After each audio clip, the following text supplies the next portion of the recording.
বানে ধুইছে অসম।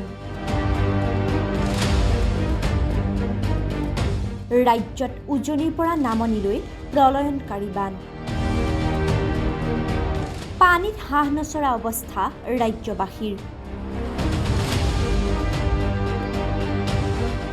ৰাজ্যত বলীয়া বানৰ তাণ্ডৱ।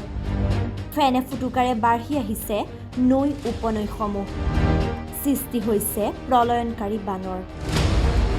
সাৱধান হওক আপুনিও, NHPCয়ে এৰি দিছে বান্ধৰ পানী। ৰাজ্যত প্ৰলয়নকাৰী বানৰ মাজতেই NHPCয়ে এৰি দিছে বান্ধৰ পানী। চিন্তিত হৈ পৰিছে সকলো। বিশেষকৈ উজনি অসমৰ জিলাসমূহলৈ সতৰ্কবাণী জাৰি কৰিছে, কিয়নো মুহূৰ্ততে প্লাবিত হ'ব পাৰে বহুকেইখন জিলা।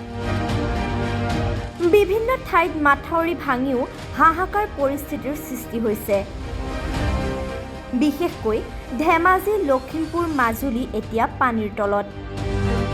ফেনে ফুটুকাৰে বাঢ়ি আহিছে নৈ উপনৈসমূহ আৰু সৃষ্টি হৈছে বানৰ তাণ্ডৱ। প্ৰকৃতিয়ে যেন কাল ৰূপ ধাৰণ কৰিছে। ঠায়ে ঠায়ে জাৰি কৰিছে এলাৰ্ট। খাদ্য সংকটে দেখা দিছে সাধাৰণ ৰাইজৰ মাজত। কোনো কোনো ঠাইত এতিয়া এটুপি পানী বিচাৰি হাহাকাৰ পৰিস্থিতিৰ সৃষ্টি হৈছে। কোনো লোকে আশ্ৰয় লৈছে মাথাউৰিৰ ওপৰত।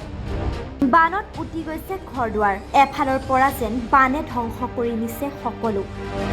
চিন্তিত হৈ পৰিছে সাধাৰণ ৰাইজ। সকলোৰে যেন এতিয়া পানীত হাঁহ নচৰা অৱস্থা। সাৱধান হৈ থাকক আপুনিও, যিকোনো মুহূৰ্ততেই বানৰ কবলত পৰিব পাৰে আপুনি। সজাগ হওক, সচেতন হওক। News desk report, TS News 24/7।